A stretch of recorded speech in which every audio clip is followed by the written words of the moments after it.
വസല്ലം എപ്പോഴും പ്രശംസിച്ചു പറയാറുള്ള ഫാത്തിമ ബീവി റളിയല്ലാഹു അൻഹാ അല്ലാഹുവിന്റെ റസൂലിന്റെ മോളല്ലേ, ലോകത്തുള്ള സ്ത്രീകളുടെ നേതാവല്ലേ, സ്വർഗ സ്ത്രീകളുടെ നേതാവല്ലേ.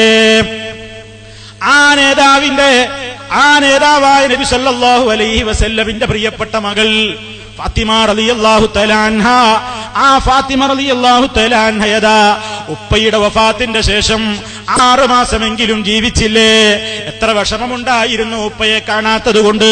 ഒരിക്കലെങ്കിലും ഹബീബായ നബി സല്ലല്ലാഹു അലൈഹി വസല്ലം പുറത്തു വന്നുവോ, കൈ പുറത്തേക്കിട്ട് കൊടുത്തുവോ? ഇല്ലല്ലോ. അബൂബക്കർ സിദ്ദീഖ് റളിയല്ലാഹു അൻഹുവിന്റെ അടുത്ത് വന്നുവോ, ഉമർ ഖത്താബ് റളിയല്ലാഹു അൻഹുവിന്റെ അടുത്ത് വന്നുവോ, ഉസ്മാൻ ഇബ്നു അഫ്ഫാൻ റളിയല്ലാഹു അൻഹുവിന്റെ അടുത്ത് വന്നുവോ, അലി റളിയല്ലാഹു അൻഹുവിന്റെ അടുത്ത് വന്നുവോ? ആരുടെ അടുത്തും വന്നില്ലല്ലോ. ഇപ്പൊ പറയുന്നു ചില ആളുകൾ ഞങ്ങൾ കാണാറുണ്ട്, ഞങ്ങളുടെ അടുത്ത് വരാറുണ്ട്, ഞങ്ങൾ മുത്തിയിട്ടുണ്ട്, ഞങ്ങളുടെ റൂമിൽ വന്നിട്ടുണ്ട്, ഞങ്ങളുടെ നാട്ടിൽ വന്നിട്ടുണ്ട്, ഞങ്ങളെ കാണുന്നു, കൈ പിടിക്കുന്നു, സലാം പറയുന്നു. ഇങ്ങനെയൊക്കെ വിശ്വസിക്കുന്നവരെ, ഇത് സുന്നത്ത് ജമാഅത്തിന്റെ വിശ്വാസമാണോ? നിങ്ങളൊന്ന് പരിശോധിച്ചു നോക്കൂ. അല്ലാഹുവിന്റെ റസൂലിന് അതാ അവിടുത്തെ ഉന്നതമായ ജീവിതത്തിലാണ്, അള്ളാന്റെ അടുക്കൽ ഉന്നതമായ ഏറ്റവും മഹത്വമുള്ള സ്വർഗീയ ജീവിതത്തിലല്ലേ മഹാനായ നബി സല്ലല്ലാഹു അലൈഹി വസല്ലം ഉള്ളത്. അവിടുത്തെ ഖബറിൽ വെച്ചതിന്റെ ശേഷം ഇനി അവിടുന്ന് ഈ ഭൂമിയിലേക്ക് ഖബർ പൊട്ടി പിളർന്നിട്ട് ഇനി അവിടുന്ന് തിരിച്ചു വരുമെന്നാണോ നമ്മൾ വിശ്വസിക്കേണ്ടത്? അതോ അങ്ങനെ വരില്ലെന്നാണോ? വരില്ലെന്നല്ലേ അവിടുന്ന് പഠിപ്പിച്ചത്. ഇനി ആ ഖബർ പൊട്ടി പിളർന്നിട്ട് നമ്മുടെ നേതാവായ മുഹമ്മദുർ റസൂലുള്ളാഹി സ്വല്ലല്ലാഹു അലൈഹി വസല്ലം പുറത്തു വരുന്ന ഒരു ദിവസമുണ്ട്. അത് ഖിയാമത്ത് നാളാണ്. മഹ്ശറിലേക്ക് പോകുമ്പോ ആദ്യമായി ഭൂമിയിലെ ഖബറുകളിൽ നിന്ന് പൊട്ടിപ്പിളർന്ന് ഓരോരുത്തരായി മഹ്ശറിലേക്ക് പോകുമ്പോ ആദ്യം എന്റെ ഖബറായിരിക്കും വളരുക, ഞാനായിരിക്കും ആദ്യമായി മഹ്ശറിലേക്ക് പോവുക എന്ന് ഹബീബായ മുഹമ്മദുർ റസൂലുള്ളാഹി സ്വല്ലല്ലാഹു അലൈഹി വസല്ലം പഠിപ്പിച്ചിരുന്നതല്ലേ? ഇതിന് വിരുദ്ധമായി റിഫായി ശൈഖിന്റെ അരികിലേക്ക് നടന്നു വന്നുവെന്നും അതല്ല കൈപൊക്കി കൊടുത്തുവെന്നും അങ്ങനെ പലതും പ്രചരിപ്പിക്കുന്നത് ഏത് ഇസ്ലാമിലുള്ളതാണ്, ഏത് ഖുർആനിലുള്ളതാണ്, ഏത് ഹദീസിലുള്ളതാണ്, ഏത് സ്വഹാബത്തിന്റെ പാതയാണ്? ആലോചിച്ചു നോക്കണ്ടേ? നാം ഒന്ന് ചിന്തിച്ചു നോക്കണ്ടേ? ഇങ്ങനെ എത്രയെത്ര കളവുകളാണ് നബി സല്ലല്ലാഹു അലൈഹി വസല്ലമിന്റെ പേരിൽ പറഞ്ഞുകൊണ്ടിരിക്കുന്നത്. നിങ്ങൾ ആലോചിച്ചു നോക്കൂ. അല്ലാഹുവിന്റെ റസൂൽ സല്ലല്ലാഹു അലൈഹി വസല്ലം അടക്കമുള്ള ലോകത്തുള്ള സജ്ജനങ്ങളെല്ലാം അല്ലാഹുവിലേക്ക് വലിയ അടുപ്പമുള്ള നേതാക്കന്മാരല്ലേ? പക്ഷേ അവരാരെങ്കിലും അല്ലാഹുവിനോടുള്ള അടുപ്പം കൊണ്ട് ഭ്രാന്തന്മാരായിട്ടുണ്ടോ? അല്ലാഹുവിനോടുള്ള അടുപ്പം കൊണ്ട് അവർക്കൊന്നും നിസ്കാരം വേണ്ടാത്ത ഒരു സമയമുണ്ടായിട്ടുണ്ടോ? ഇന്ന് പ്രചരിപ്പിക്കുന്നത് എന്താണ്? സജ്ജനങ്ങളുടെ വിശ്വാസം ഒന്ന് വേറെ, നാട്ടുനടപ്പ് വിശ്വാസം ഒന്ന് വേറെ. നിങ്ങൾ ആലോചിച്ചു നോക്കൂ. അല്ലാഹുവിന്റെ റസൂൽ സല്ലല്ലാഹു അലൈഹി വസല്ലമിനേക്കാൾ ആരാണിവിടെ നേതാക്കന്മാരുള്ളത്? ആരാണിവിടെ ഔലിയാക്കളുള്ളത്? ആ പ്രിയപ്പെട്ട നേതാവ് പനി പിടിച്ച് വളരെ വിഷമം സഹിക്കുന്ന നേരത്ത്, വളരെ ബുദ്ധിമുട്ട് സഹിക്കുന്ന നേരത്തും അതാ നമസ്കാരത്തിന്റെ സമയമായപ്പോ നിസ്കാരം കഴിഞ്ഞുവോ, നിസ്കാരത്തിന് പോകാൻ വേണ്ടി തിരക്ക് കൂട്ടുകയാണ്. പ്രയാസപ്പെട്ടുകൊണ്ട് അവിടുന്ന് നിസ്കാരത്തിന്റെ കാര്യത്തിൽ ശ്രദ്ധിക്കുന്നു. പക്ഷേ ഇന്ന് ചില ആളുകൾ പറയുന്നു, ഔലിയാക്കന്മാരിൽ ചില ആളുകളുണ്ട് മജ്ദൂബുകൾ. അവർക്ക് ജദ്ബിന്റേതായ ചില പ്രത്യേകമായ അവസ്ഥ വരുമ്പോ അവർക്ക് പിന്നെ ശറഈന്റെ നിയമങ്ങളൊന്നും ഒരുപക്ഷെ അവർ ചിന്തിക്കില്ല. അതിനവരെ കുറ്റപ്പെടുത്താൻ പാടില്ലെന്നാണ് പറയുന്നത്. കാരണം അവർക്ക് ചില മർത്തബകളാണ്, വലിയ വലിയ മക്കാമുകളാണ്. ആ മക്കാമുകളിലേക്ക്, സ്ഥാനങ്ങളിലേക്ക് ഔലിയാക്കന്മാർ എത്തിക്കഴിഞ്ഞാൽ പിന്നെ അവർക്ക് നിസ്കാരം അവർ നിസ്കരിക്കുന്നത് കാണുന്നു വരില്ല, കണ്ടെന്ന് വരില്ല. ശൈഖ് മുഹിയുദ്ദീൻ അബ്ദുൽ ഖാദിർ ജീലാനിയെ പറ്റി പോലും അവരങ്ങനെ പാടുന്നുണ്ട്, പറയുന്നുണ്ട്. വഖാലൂ ലി യാ ഹാദാ തറക്ത സ്വലാതക വലം യഅലമു അന്നീ ഉസല്ലി ബിമക്കത. ഞാൻ എന്താണ് നിസ്കാരം ഉപേക്ഷിച്ചത് എന്ന് അവരെന്നോട് ചോദിക്കുന്നു. മുഹീദ്ദീൻ ശൈഖ് നമസ്കരിക്കാറില്ലെന്ന് പാടുന്നത് മുജാഹിദുകളല്ല. മുഹീദ്ദീൻ ശൈഖ് നമസ്കരിക്കാറില്ലത്രേ എന്ന് അന്ന് ചില കക്ഷികൾ ചോദിച്ചപ്പോ മുഹീദ്ദീൻ ശൈഖ് പറഞ്ഞു പോലും. എന്താണത്രേ അദ്ദേഹം പറഞ്ഞത്? വലം യഅലമു, ഇവർക്കറിയില്ലല്ലോ അന്നീ ഉസല്ലി ബിമക്കത്ത, ഞാൻ മക്കയിൽ വെച്ച് നമസ്കരിക്കുന്ന വിവരം ഇവരറിയില്ലല്ലോ. എന്താണ് ആ പദ്യത്തിന്റെ പൊരുൾ? എന്താണ്?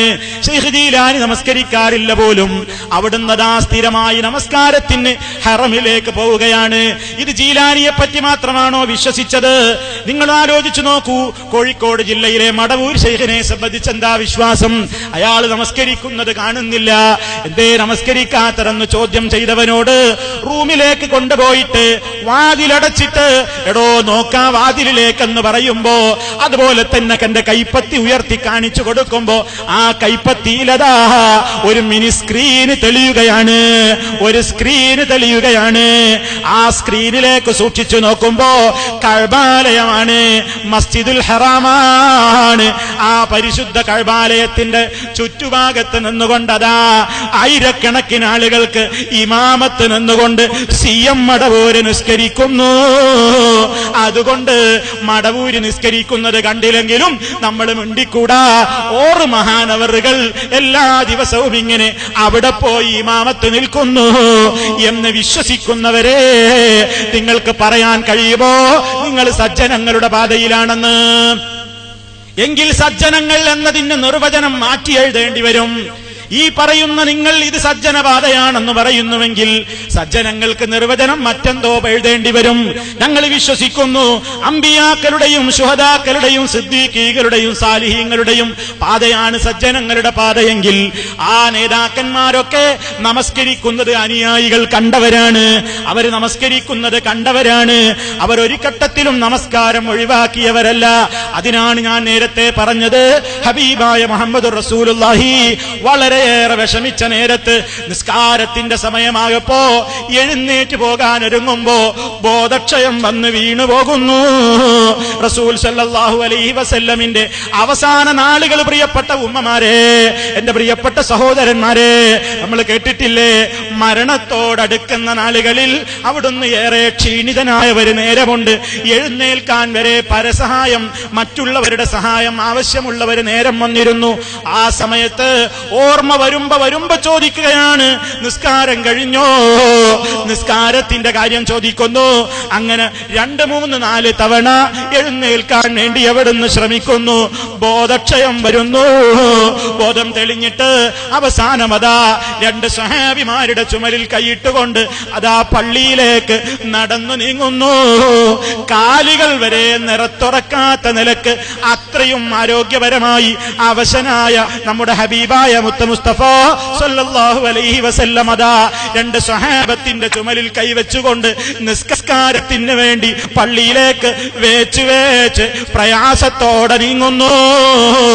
ഈ റസൂൽ സല്ലല്ലാഹു അലൈഹി വസല്ലമിനേക്കാളൊക്കെ മഹത്വമുള്ളവരാണോ നിങ്ങൾ ഇന്ന് കൊട്ടിഘോഷിച്ചുകൊണ്ട് നടക്കുന്ന ഔലിയാക്കന്മാര്?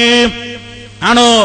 അവർക്ക് ഗൈബ് അറിയുമ്പോലും, അവർക്ക് മറഞ്ഞ കാര്യങ്ങളൊക്കെ അറിയുമ്പോലും അല്ലാഹുവിന്റെ റസൂൽ സല്ലല്ലാഹു അലൈഹി വസല്ലം പലപ്പോഴും മറഞ്ഞ കാര്യങ്ങൾ അറിഞ്ഞില്ല. ആയിഷ റളിയല്ലാഹു അൻഹ മറഞ്ഞ കാര്യം അറിഞ്ഞില്ല. അബൂബക്കർ സിദ്ദീഖ് റളിയല്ലാഹു അൻഹു മറഞ്ഞ കാര്യം അറിഞ്ഞില്ല. ഉമർ ഖത്താബ് റളിയല്ലാഹു അൻഹു മറഞ്ഞ കാര്യം അറിഞ്ഞില്ല. ഒരു യാത്രയിലതാ നമ്മുടെ ഉമ്മ ആയിഷ റളിയല്ലാഹു അൻഹ അടക്കമുള്ള ആളുകളൊക്കെ പങ്കെടുക്കുന്ന ഒരു യാത്രയാണ്.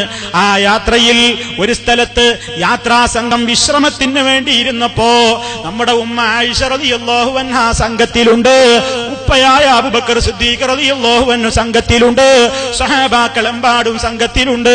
ക്യാപ്റ്റനായിക്കൊണ്ട്, നേതാവായിക്കൊണ്ട് ഹബീബായ മുഹമ്മദുർ റസൂലുള്ളാഹി സ്വല്ലല്ലാഹു അലൈഹി വസല്ലമുണ്ട്. ആ യാത്രാവേളയിൽ ഒരൽപ്പം വിശ്രമത്തിന് വേണ്ടി ഒരു സ്ഥലത്തിരുന്നപ്പോ ഒട്ടകക്കൂടാരത്തിലാണ് നമ്മുടെ ഉമ്മയുള്ളത്, ആയിഷ റളിയല്ലാഹു അൻഹ. അവരുടെ ഒരു എന്തോ ആവശ്യത്തിന് വേണ്ടി അവര് പുറത്തേക്ക് ആവശ്യ നിർവഹണത്തിന് വേണ്ടി ഇറങ്ങിപ്പോവുകയാണ്.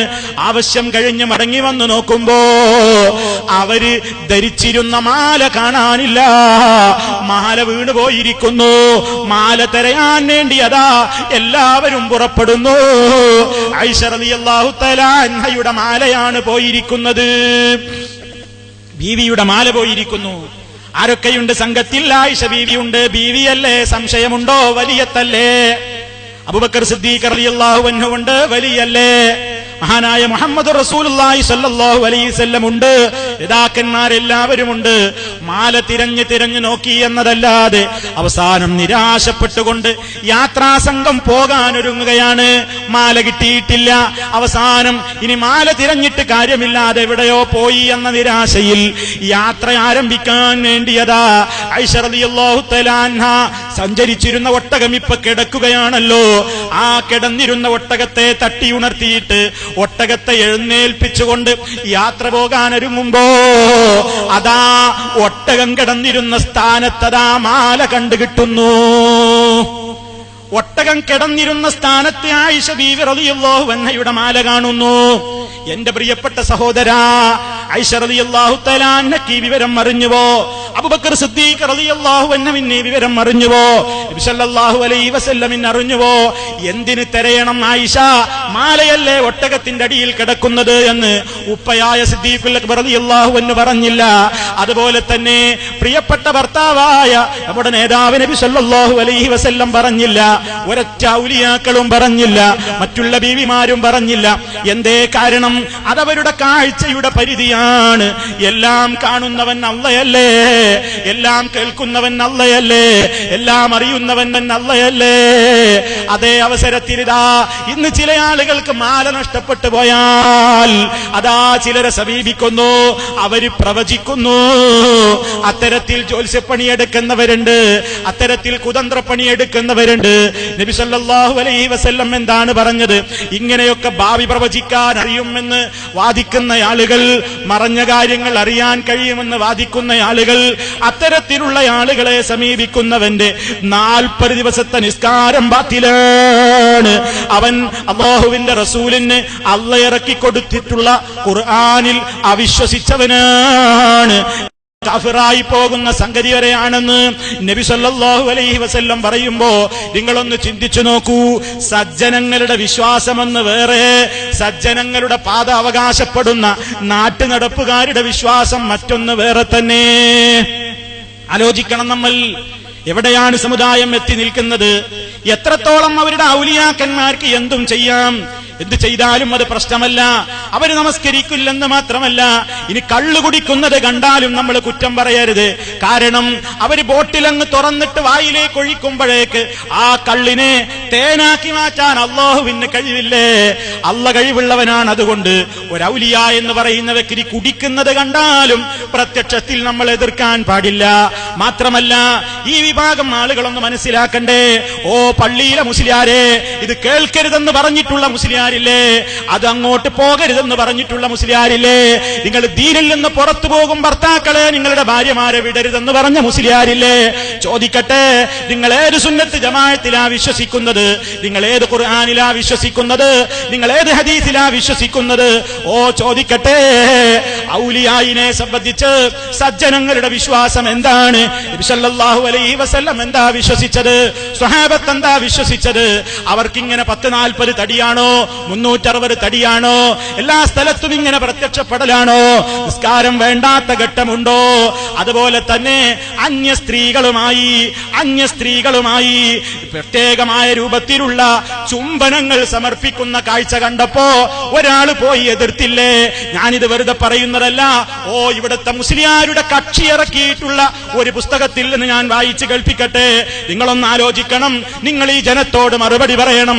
എന്താണതിൽ എഴുതിയത്? ഞാൻ നിങ്ങളെ കേൾപ്പിക്കാം. ഒരു വലിയന്റെ മദ്ഹായിട്ട് നിങ്ങൾ എഴുതുകയാണ്. ഏതാ വലിയന്റെ പേര് കേട്ടോ? ഏതാ വലിയ? അബ്ദുള്ള മുഹമ്മദ് അസ്സൈത്തൂനി. അയാളുടെ അടുക്കലേക്കതാ മറ്റൊരാൾ കാണാൻ ചെല്ലുകയാണ്. ശരിക്ക് കേട്ടോളണം എന്റെ പ്രിയപ്പെട്ട സഹോദരീ സഹോദരന്മാര്, ചിന്തിക്കണം. ഇവരെവിടേക്കാണ് ആളുകളെ കൊണ്ടുപോകുന്നത്? ഇതൊക്കെ ഞങ്ങൾ അങ്ങ് പച്ചയായി പറയുമ്പോ നിങ്ങൾക്ക് നിങ്ങളുടെ നുണപ്രചരണത്തിന് നിൽക്കക്കള്ളി ഇല്ലാതാകുമെന്നതുകൊണ്ടല്ലേ മീറ്റിംഗ് കൂടിയിട്ട്, പണ്ഡിത കോൺഫറൻസ് എന്ന് പറഞ്ഞു കൂടിയിട്ട് പോകരുതെന്ന് വിരോധമേർപ്പെടുത്തിയത്. നന്നായി മുസ്ലിയാരെ, നിങ്ങൾക്കൊരുപാട് നന്ദിയുണ്ട്, 1000 നന്ദിയുണ്ട്. നിങ്ങൾ അങ്ങനെ പറഞ്ഞപ്പോ ഈ പന്തല് നിറഞ്ഞു കവിഞ്ഞല്ലോ. ഉമ്മമാരെ പിടിച്ചു വെക്കാൻ നോക്കിയില്ലേ? സഹോദരിമാരെ തടയാൻ നോക്കിയില്ലേ? പക്ഷേ സത്യത്തിന്റെ ഈ മലവെള്ളപ്പാച്ചിലിന്റെ മുമ്പിൽ ഒരു ഗ്ലാസ് വെള്ളം മുക്കിയിട്ട് അതിനെ തടഞ്ഞു നിർത്താമെന്ന് നിങ്ങൾക്കാർക്കെങ്കിലും മോഹമുണ്ടെങ്കിൽ മുസ്ലിയാരോട് പറയുന്നു, നിങ്ങൾക്കതിന് സാധ്യമല്ല കേട്ടോ. അല്ലാഹു റബ്ബുൽ ആലമീൻ അവന്റെ ദീൻ ഇവിടെ നിലനിർത്തുക തന്നെ ചെയ്യും. അതൊരാൾ വായ കൊണ്ട് ഊതിക്കെടുത്താൻ ശ്രമിച്ചാൽ, കത്തിജ്വലിക്കുന്ന പ്രകാശം പരത്തുന്ന സൂര്യനെ നോക്കിയിട്ട് ആരെങ്കിലും ഒന്ന് ഊതിക്കെടുത്താൻ ശ്രമിച്ചാൽ